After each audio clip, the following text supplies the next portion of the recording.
We need to abolish abortion, no exceptions. So this says, before I formed you in the womb, I knew you. And that's from the Bible? Yeah, from Jeremiah 1. Right. So God knows these babies in the womb. He has a purpose and a destiny for each child. They shouldn't be killed. Didn't he kill all the firstborn sons in Egypt? I think I'm done. The Christian woman was too stunned to speak. I will continue to stand strong against the extreme late-term abortionists in the Democrat Party who believe in abortion on demand in the 9th month of pregnancy and even executing babies after birth. They actually talk beyond birth, after birth, executing the baby. This is where we've come, and it's so sad to see. Executing babies, really? Does he believe himself? Does anybody believe him? See, this just reeks of desperation. They know that the majority of this country is pro-choice. If that wasn't the case, they wouldn't have to make up such egregious lies to rally support around their cause.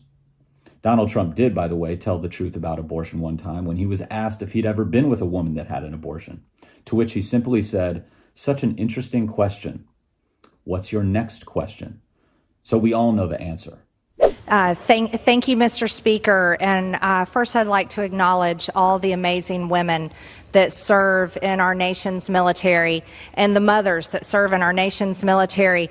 But I'd like to respond to something I heard a few minutes ago here. The pronouncement, the actual statement that abortion is women's health care.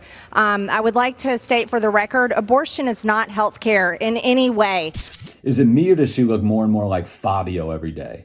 I mean, if Fabio was absolutely hideous and could barely read. Anyway, I find it wholly disgusting that she praises women in the military and then in the very next breath discusses why they don't deserve bodily autonomy. Even in this bill dealing with hormonal contraceptives, that we could have some stronger language involved to protect the life of the unborn. And again, I do realize that this legislation in and of itself, that's not a topic. In Missouri, they introduced a bill that would protect access to contraception for women. Contraceptives like hormonal birth control that many, many women use today.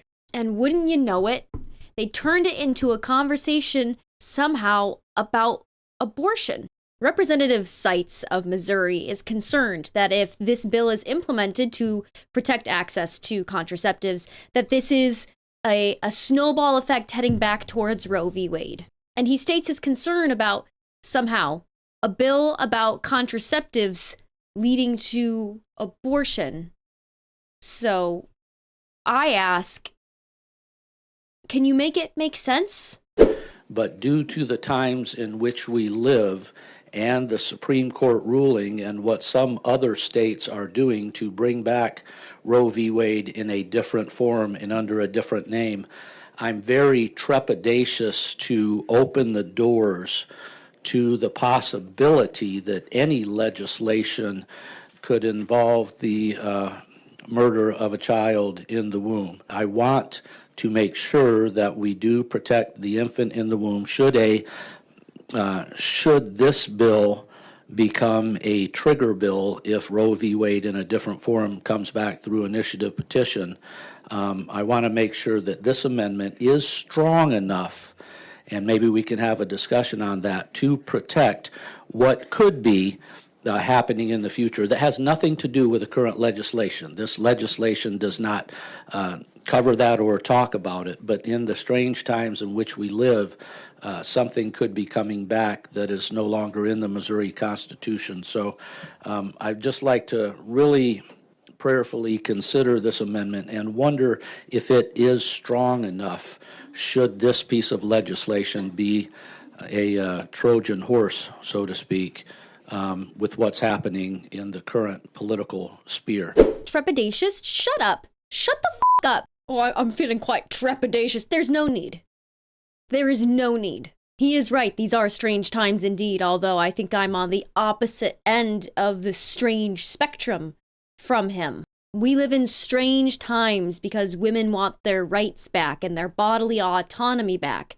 To him, we live in strange times to me because I'm being treated like livestock. think that's a crazy comparison? It's not, because another representative who used to be a veterinarian compared women to livestock or pets in a conversation about whether or not abortion is healthcare.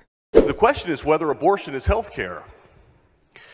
And if you believe that a fetus is a human life, then abortion is not healthcare. You know, in my veterinary career, I did thousands of ultrasounds on animals, you know, determining pregnancy and that kind of thing. So I think I know mammalian fetal development better than probably anyone here. And in my mind, there's absolutely no question that's a life. And I think the science backs me up on that.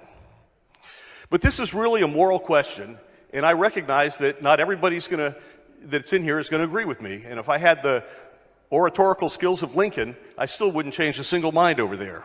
I'm sorry, maybe it's just a personal preference, but I don't think any sentence in a discussion about women's reproductive health care should begin with, well, when I was a veterinarian, you wouldn't change a single mind, because no matter how you spin it, it is still a horrible comparison.